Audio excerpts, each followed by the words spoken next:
Welcome back to SPM tutorial. Friends, football ವಿಶ್ವಕಪ್ನಲ್ಲಿ ಒಂದು great achievement ಮಾಡಿರ್ತಕ್ಕಂಥ ವ್ಯಕ್ತಿ ಬಗ್ಗೆ ನೀವು ತಿಳ್ಕೊಬೇಕಾ? ಎಸ್, ಈಗ ತಾನೇ ಅವರು ಒಂದು ಆ, ಒಂದು ದುಃಖ ಅಥವಾ ಒಂದು ಅವರಿಗೆ ಒಂದು ರೆಸ್ಟಿಂಗ್ ಟೈಮ್ ಅಂತ ಹೇಳ್ತೀವಿ ನಾವು, ಹೌದಲ್ವಾ? ಸೊ ಇಡೀ ದೇಶ ಕಾದು ಕುಳಿತಿರ್ತಿತ್ತು ಯಾವಾಗ ಫುಟ್ಬಾಲ್ ನೋಡುವಾಗ, ಯಾವುದೇ ವಿಶ್ವಕಪ್ ಅಲ್ಲಿ ನಾವು ನೋಡ್ತಾ ಇದ್ವಿ. ಸೊ ಆದ್ರೆ ಈಗ ಇನ್ಮೇಲೆ ಆ ವಿಶ್ವಕಪ್ ನಲ್ಲಿ ಒಬ್ಬ ವ್ಯಕ್ತಿ ಮಿಸ್ ಆಗ್ತಾರೆ. ಅದ್ಯಾರು ಅಂತಂದ್ರೆ ನಮ್ಮ favourite person Ronaldo. Yes, okay. So Ronaldo ಇನ್ಮೇಲೆ ಯಾವುದೇ ವಿಶ್ವಕಪ್ನ ಆಡ್ಲಿಕ್ಕಿಲ್ಲ, ಯಾಕೆಂದ್ರೆ ಅವರು ರಿಟೈರ್ಮೆಂಟ್ ನ ತಗೊಂತಾ ಇದ್ದಾರೆ, ಹೌದಲ್ವಾ? ಸೊ ಅವ್ರ ಬಗ್ಗೆ ಒಂದಷ್ಟು ನಾವು ಮಾಹಿತಿನ ತಿಳ್ಕೊಳ್ಳೋಣ. ಓಕೆ, ಇಲ್ಲಿ ಕ್ರಿಸ್ಟಿಯಾನೋ ರೊನಾಲ್ಡೋ ಅವರ ವಿಶ್ವಕಪ್ ವಿದಾಯ. ಏನು ವಿಶ್ವಕಪ್ ವಿದಾಯ? ಯಾಕೆ ವಿಶ್ವಕಪ್ನಲ್ಲಿ ಅವರು ಸ್ಟಾಪ್ ಮಾಡ್ತಿದ್ದಾರೆ? ಆಯ್ತಾ? ಸೊ ಇಲ್ಲಿ ನೋಡಿ, ಸೊ ಕ್ರಿಸ್ಟಿಯಾನೋ ರೊನಾಲ್ಡೋ ಅವರ ಒಂದು ವಿದಾಯದ ಒಂದು ಸುದ್ದಿ. ಎಸ್, ಇನ್ಮೇಲೆ ಯಾವುದೇ ತರದ ವರ್ಲ್ಡ್ ಕಪ್ ಆಡಲ್ಲ.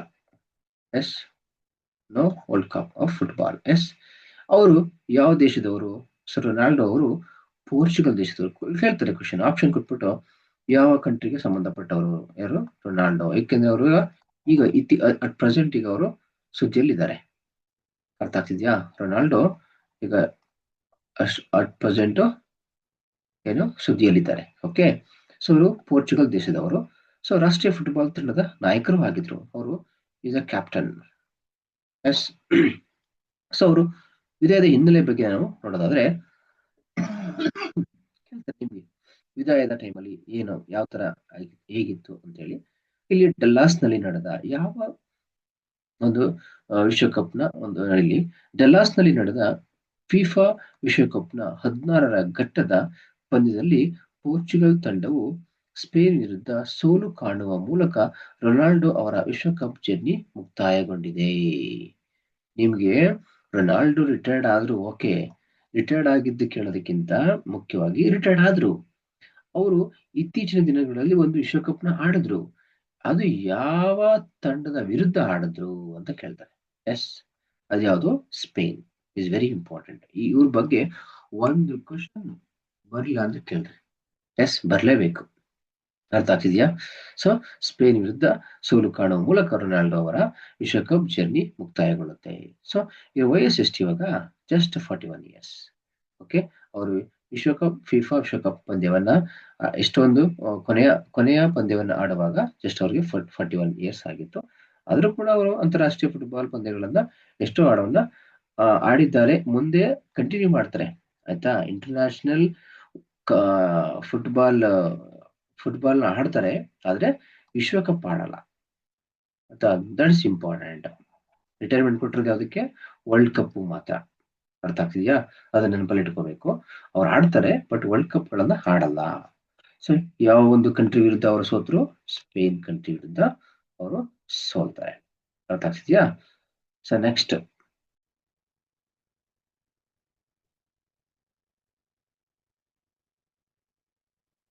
ಸೊ ನಿಮ್ಗೆ ಗೊತ್ತಿರ್ಬೇಕಾಗತ್ತೆ, ಯಾಕೆಂದ್ರೆ ಇಂತಹ ವ್ಯಕ್ತಿಗಳ ಬಗ್ಗೆ ಜಾಸ್ತಿ ಫೋಕಸ್ ಮಾಡ್ತಕ್ಕಂಥ ಕ್ವಶನ್ ನೋಡಿಬೇಕು. ಅಂದ್ರೆ ಈ ಸಲ ಈ ತರದ ಬಗ್ಗೆ ಒಂದು ಕ್ವಶನ್ ಬಂದೇ ಬರ್ತದೆ. ಆಯ್ತಾ? ಅದು ಯಾವ ಕಂಟ್ರಿ? ಪೋರ್ಚುಗಲ್. ಎಸ್, ಅವ್ರು ಯಾವ್ದಕ್ಕೆ ರಿಟೈರ್ಮೆಂಟ್ ಕೊಟ್ರು? ವಿಶ್ವಕಪ್ಗೆ. ಎಷ್ಟನೇ ವಯಸ್ಸಿನಲ್ಲಿ? 41. ಎಸ್, ಎಷ್ಟನೇ ವಿಶ್ವಕಪ್? 16ರ ಘಟ್ಟದ ಪಂದ್ಯದಲ್ಲಿ. ಎಸ್, ವಿಶ್ವಕಪ್ನ 16ರ ಘಟ್ಟ. ಅರ್ಥ ಆಗ್ತಿದ್ಯಾ?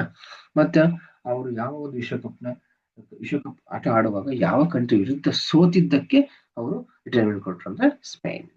S, that's important. Okay, next ಅದ್ರ ಬಗ್ಗೆ ಮಾಹಿತಿ ತಿಳ್ಕೊಳ್ಳೋಣ. ನೋಡಿ, ಇಲ್ಲಿ ರೊನಾಲ್ಡೋ ಅವರವರು ವಿಶ್ವಕಪ್ ನಲ್ಲಿ ಸಾಧನೆ ಮಾಡಿದಂತಹ ಒಂದಷ್ಟು ಗಳಿಗೆ ಅಥವಾ ಒಂದು ಫ್ಯಾಕ್ಟ್ಸ್ ನಾವು ತಿಳ್ಕೊಳ್ಳೋಣ. ಅವರ ಮೊದಲ ವಿಶ್ವಕಪ್ ಆಡಿದ್ದು ರೊನಾಲ್ಡೋ ಅವರು ಯಾವಾಗ ಅಂದ್ರೆ 2006ರಲ್ಲಿ ಫಸ್ಟ್ ಮ್ಯಾಚ್ ಆಡಿದ್ದು 2006ರಲ್ಲಿ ಅವರು ಏನ್ ಮಾಡ್ತಾರೆ? ಕಂಪೀಟ್ ಮಾಡ್ತಾರೆ.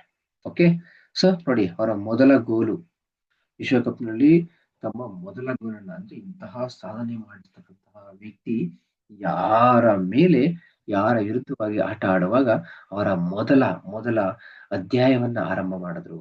ಮೊದಲ ಪುಸ್ತಕದ ಮೊದಲ ಹಾಳೆ ಅಥವಾ ಮೊದಲ ಪೇಜ್ ಅಥವಾ ಮೊದಲ ಒಂದು ಆ ಏನು ಪಾಠವನ್ನ ಅವರು ಆರಂಭಿಸಿದ್ರು.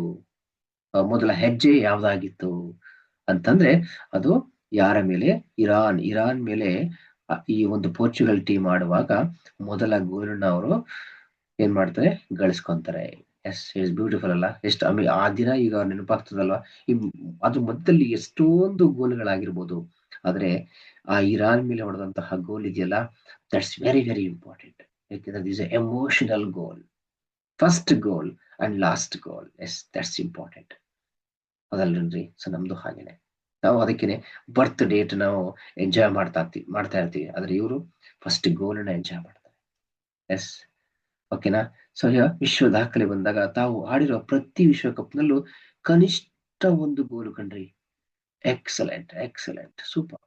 ಎಸ್, ಪ್ರತಿ ಮ್ಯಾಚ್ ಅಲ್ಲೂ ಕೂಡ ಮಿನಿಮಮ್ ಒಂದೊಂದು ಮ್ಯಾಚ್ ಅಲ್ಲೂ ಕನಿಷ್ಠ ಒಂದು ಗೋಲ್ನಲ್ಲೂ ಅಂದ್ರೆ ಪ್ರತಿ ಒಂದು ಗೋಲ್ನ ಹೊಡೆದೇ ಈಚೆ ಬರುವಂಥದ್ದು ಆ ಒಂದು ಮ್ಯಾಚ್ ಇಂದ. ಅಂತಹ ಒಬ್ಬ ಶ್ರೇಷ್ಠ ವ್ಯಕ್ತಿ ಅಂತಂದ್ರೆ ಇಟ್ ಇಸ್ ರೊನಾಲ್ಡೋ. ಹೌದಾ? ಈ ತರ ವ್ಯಕ್ತಿ ನಾವು ನೋಡಿದೀವ ಎಷ್ಟೋ ಮ್ಯಾಚ್ಗಳಲ್ಲಿ. ಈ ಫಾರ್ ಎಕ್ಸಾಂಪಲ್ ಕ್ರಿಕೆಟ್ ನಲ್ಲಿ ಬಂದಾಗ ಯಾರು ಕೊಹ್ಲಿ ಬಂದು ಎಷ್ಟೋ ಮ್ಯಾಚ್ ಝೀರೋ ಆಗಿ ಬಂದಿದ್ದಾರೆ. ಎಸ್, ಹೌದಲ್ವಾ? ಝೀರೋ ಹೊಡೆದು ಬಂದಿದ್ದಾರೆ. ಆದ್ರೆ ರೊನಾಲ್ಡೋ ನೋ, ಕನಿಷ್ಠ ಒಂದಾದ್ರೂ ಅವರು ಗೋಲನ್ನ ಗಳಿಸಿ ಬರಬೇಕು ಅಲ್ವಾ? ಅಂತಹ ಒಂದು ಐತಿಹಾಸಿಕ ದಾಖಲೆಗೆ ಇವರ ಹೆಸರು ಏನಾಗಿದೆ? ರಿಜಿಸ್ಟರ್ಡ್ ಆಗಿದೆ. Yes, such a wonderful person, right? Great. ಭಾಗವಹಿಸಿದ ವಿಶ್ವಕಪ್ಗಳು ಯಾವ ಅಂದ್ರೆ 2006ರಲ್ಲಿ ಜರ್ಮನಿ, ಜರ್ಮನಿಲಿ ನಡೆದಿದ್ದು ಅರ್ಥಾಗ್ತಿದ್ಯಾ? 10ರಲ್ಲಿ ಸೌತ್ ಆಫ್ರಿಕಾದಲ್ಲಿ ನಡೀತು, 14ರಲ್ಲಿ ಬ್ರೆಜಿಲ್, 18ರಲ್ಲಿ ರಷ್ಯಾದಲ್ಲಿ ನಡೀತು, 22 ಕತಾರ್ ಈಗ ಪ್ರಸ್ತುತ. Yes, so this is a great information about Cristiano Ronaldo ಅಲ್ವಾ? ಸೊ ಮಾಡಿದ್ರೆ ಈ ತರ ಅಚೀವ್ಮೆಂಟ್ ಮಾಡ್ಬೇಕಂಡ್ರಿ. ಸೊ ನಾವು ಇದೀವಿ, ಹೌದಲ್ವಾ? ಸೊ ಈ ತರ ಅಚೀವ್ಮೆಂಟ್ ಮಾಡಬೇಕು, ಇಡೀ ಪ್ರಪಂಚವೇ ನನ್ನನ್ನ ನೋಡ್ಬೇಕು, ಅವಾಗ ಮಾತ್ರ ನಮಗೆ ಒಂದು ಬೆಲೆ ಸಿಗುತ್ತೆ, ಹೌದಲ್ವಾ? ಸೊ ನಾವು ಒಂದು ಚಪ್ಪಡಿ ಕಲ್ಲನ್ನ ನಾವು ಎಲ್ಲೋ ಬಿಸಾಡಿರ್ತೀವಿ ಅಲ್ವಾ? ಅದನ್ನ ಜೋಪಾನವಾಗಿ ತೊಳೆದು ಒಂದು ದೇವರ ಮೂರ್ತಿ ಹತ್ರ ನೀವು ತಗೊಂಡೋಗಿ ಇಟ್ರೆ, ಸೊ ಅದೇನಾಗಿರುತ್ತೆ? ಆ ಕಲ್ಲಲ್ಲ, ಚಪ್ಪಡಿ ಕಲ್ಲಲ್ಲ, ಅದು ಕೂಡ ಏನಾಗಿರುತ್ತೆ? ದೇವರಾಗಿರುತ್ತೆ. ಎಸ್, ಹೌದಲ್ವಾ? ಅದೇ ಚಪ್ಪಡಿ ಕಲ್ಲನ್ನ ನಿಮ್ಮ ಮನೆಯ ಮುಂದೆ ಚರಂಡಿ ಹತ್ರ, ಎಸ್, ಅಥವಾ ಬಾಗಿಲ ಹತ್ರ ಇಟ್ರೆ ಅದನ್ನ ತುಳಿದು ಏನ್ ಮಾಡ್ತೀವಿ? ಅದನ್ನ ಕಾಲಿನ ಕಸವಾಗಿ ಮಾಡ್ತೀವಿ. ನೋಡಿ, ಒಂದೇ ಕಲ್ಲು, ಸ್ಥಳ ಮಾತ್ರ ಬೇರೆ, ಹೌದಲ್ವಾ? ಎಷ್ಟು ಬ್ಯೂಟಿಫುಲ್ ಆಗಿದೆ ಕಣ್ರಿ. ಸೊ ಯಾಕೆ ನಾವು ನಮ್ಮ ಜೀವನವನ್ನ ಬ್ಯೂಟಿಫೈ ಮಾಡ್ಕೋಬಾರ್ದು? S, okay. ಸೊ ಓದಿ, ಒಳ್ಳೆ ಇನ್ಫಾರ್ಮೇಶನ್ ಕಲೆಕ್ಟ್ ಮಾಡಿ, ಒಂದು ಅಚೀವ್ ಮಾಡಿ. Have a nice day. Thank you.